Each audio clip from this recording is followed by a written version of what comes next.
Assalamualaikum warahmatullahi wabarakatuh. Kepada yang terhormat Bapak Dr. Muhammad Hasan Bishri MAG selaku dosen pengampu mata kuliah Ulumul Quran, program studi Hukum Ekonomi Syariah. Kami dari kelompok 7 yang beranggotakan Karenina Tridevi dengan NIM 1221011, Nur Aini dengan NIM 1221016, dan Vidi Sabilarianto dengan NIM 1221032 akan mempresentasikan hasil diskusi kami. Selamat menyaksikan. Definisi Makiyah dan Madaniyah. Ada 4 teori dalam mendefinisikan surat atau ayat Makiyah dan Madaniyah. 1. Teori Mula'azhatu Makani al-Nuzuli atau teori geografis, yaitu teori yang berorientasi pada tempat turunnya ayat. Makiyah ialah ayat atau surat yang turun di Mekah dan sekitarnya, baik waktu turunnya itu Nabi Muhammad SAW belum hijrah ke Madinah ataupun sesudah hijrah. Kategori Makiyah menurut teori geografis ialah ayat-ayat yang turun kepada Nabi Muhammad SAW ketika beliau berada di Mina, Arafah, Hudaybiyah, dan sebagainya. Madaniyah ialah ayat atau surat yang turun di Madinah dan sekitarnya. Kategori Madaniyah menurut teori geografis ialah ayat-ayat atau surat yang turun kepada Nabi Muhammad SAW sewaktu beliau di Badar, Madinah, Uhud, dan lain-lain. Kelebihan teori geografis adalah rumusan pengertian Makiyah dan Madaniyah jelas dan tegas. Kelemahan teori geografis adalah rumusannya tidak bisa dijadikan patokan, batasan, atau definisi. 2. Teori Mulahazah al-Muqattabina fi al-Nuzuli atau teori subjektif. Teori yang berorientasi pada subjek, siapa yang dikitab atau dipanggil dalam ayat. Makiyah ialah berisi khitbah atau panggilan kepada penduduk Mekah dengan memakai kata-kata ya ayyuhal nasu, wahai manusia, atau ya ayyuhal kafirun, wahai orang-orang kafir, atau ya bani Adam, hai anak cucu Nabi Adam. Madaniyah ialah yang berisi panggilan kepada penduduk Madinah. Semua ayat yang dimulai dengan nida panggilan ya ayyuhalladzina amanu, wahai orang-orang yang beriman, adalah termasuk ayat atau surat Madaniyah. Kelebihan teori subjektif adalah rumusannya lebih mudah dimengerti. Kelemahan teori subjektif adalah rumusan pengertiannya tidak dapat dijadikan batasan atau definisi. Rumusan kriterianya tidak dapat berlaku secara menyeluruh. 3. Teori Mulahazhatu Zamani al-Nuzuli atau teori historis. Teori yang berorientasi pada sejarah waktu turunnya Al-Quran. Makiyah ialah ayat-ayat Al-Quran yang diturunkan sebelum hijrah Nabi Muhammad SAW ke Madinah.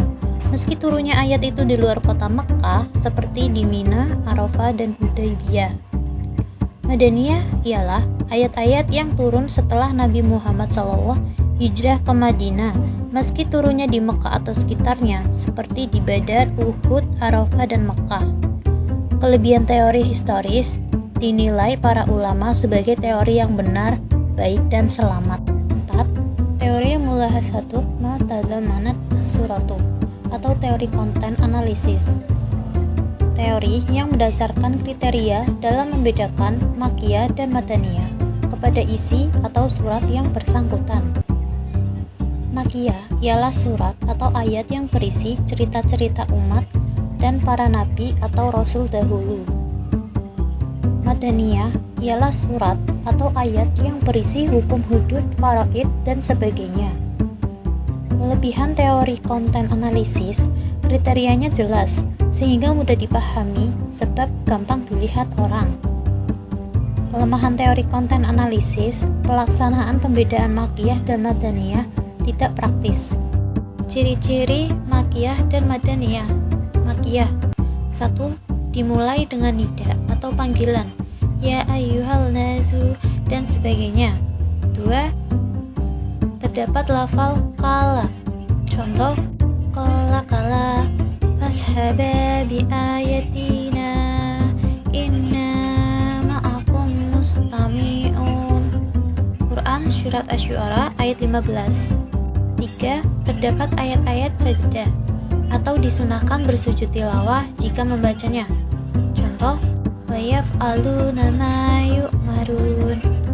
Quran Surat An-Nahl ayat 50. 4. Di permulaannya terdapat huruf-huruf tahji atau huruf yang terpotong-potong. Contoh, alif lam mim, yasin, khatam, nun. 5.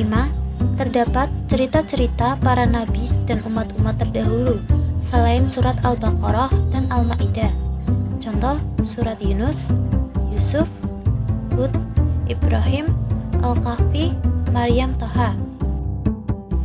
6. Berisi cerita-cerita terhadap kemusyrikan dan penyembahan-penyembahan terhadap selain Allah Subhanahu wa Ta'ala. 7. Berisi keterangan-keterangan adat kebiasaan orang-orang kafir dan orang musyrik yang suka mencuri, merampok, membunuh, mengubur hidup-hidup anak perempuan. 8. Berisi penjelasan dengan bukti-bukti dan argumentasi dari alam ciptaan Allah Subhanahu wa Ta'ala. 9. Berisi prinsip-prinsip akhlak yang mulia dan pranata sosial yang tinggi. 10. Berisi nasihat-nasihat petunjuk. 11. Kebanyakan surat atau ayat-ayatnya pendek-pendek. 12. Berisi ayat-ayat nida, panggilan yang ditujukan kepada penduduk Mekah, orang-orang kafir dan musyrik. Madaniyah. 1. Berisi hukum-hukum atau hudud pidana seperti tindak pidana pencurian, perampokan, pembunuhan, penyerangan, perzinahan, kemurtadan, dan tuduhan zina. Contoh, surat Al-Baqarah, An-Nisa, Al-Maidah. 2. Berisi hukum-hukum faraid atau waris-mewaris. Contoh, surat Al-Baqarah, Al-Maidah, An-Nisa. 3. Berisi izin jihad fisabilillah dan hukum-hukumnya. Contoh, Al-Anfal, At-Taubah, Al-Hajj. 4. Berisi keterangan mengenai orang-orang munafik dan sifat-sifat serta perbuatan-perbuatannya. Contoh, surat Al-Ahzab, Al-Fat, Al-Hadid, Al-Munafikun, At-Tahrim. 5. Berisi hukum-hukum ibadah seperti sholat, zakat, puasa, haji. Contoh, surat Ali Imran, Al-Hajj, An-Nur. 6. Berisi hukum-hukum muamalah seperti jual beli, sewa menyewa, gadai, utang piutang. Contoh, surat Ali Imran, Al-Maidah, Al-Baqarah. 7. Berisi hukum-hukum munakahat seperti nikah, talak, hadonah, atau pemeliharaan anak. Contoh, surat At-Talaq, Al-Mumtahanah, An-Nisa. 8. Berisi hukum-hukum kemasyarakatan, kenegaraan, seperti permusyawaratan, kedisiplinan, kepemimpinan, pendidikan, pergaulan. Contoh, surat Al-Anfal, Al-Hujurat, At-Taubah. 9. Berisi dakwah, seruan kepada orang-orang Yahudi dan Nasrani serta penjelasan akidah-akidah mereka yang menyimpang. Contoh, surat Al-Hujurat, Al-Fat, Ali Imran. 10. Berisi ayat-ayat nida, panggilan yang ditujukan kepada penduduk Madinah yang Islam dan kitab atau seruan, seperti Ya ayyuhalladzina amanu. 11. Kebanyakan surat atau ayat-ayatnya panjang-panjang.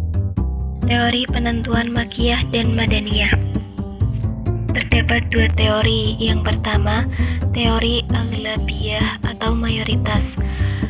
Apabila suatu surah mayoritas atau kebanyakan ayat-ayatnya adalah Makkiyah, disebut surah Makkiyah. Jika banyak ayat-ayat dalam surah adalah Madaniyah atau diturunkan setelah Nabi hijrah ke Madinah, disebut surah Madaniyah. Yang kedua, teori tabaiyah atau kontinuitas. Apabila permulaan suatu surah didahului dengan ayat-ayat yang turun di Mekah, disebut surah Makkiyah. Sebaliknya, apabila ayat-ayat pertama diturunkan di Madinah atau yang berisi hukum-hukum syariat, disebut surah Madaniyah. Manfaat mempelajari Makkiyah dan Madaniyah. 1. Mudah diketahui mana ayat-ayat yang turun lebih dahulu dan mana yang turun belakangan. 2. Mudah diketahui mana ayat-ayat Al-Quran yang hukum atau bacaannya telah dinasah atau dihapus dan diganti, dan mana ayat yang menasahkannya. 3. Mengetahui dan mengerti sejarah persyaratan hukum-hukum Islam atau tarikh al-tashri' dan hikmah disyariatkannya sesuatu hukum atau hikmah al-tashri'. 4. Mengetahui perbedaan dan tahap-tahap dakwah Islamiyah. Demikian presentasi dari kelompok 7. Terima kasih. Mohon maaf apabila ada kekurangan dan kesalahan. Kami mohon maaf yang sebesar-besarnya. Wassalamualaikum warahmatullahi wabarakatuh.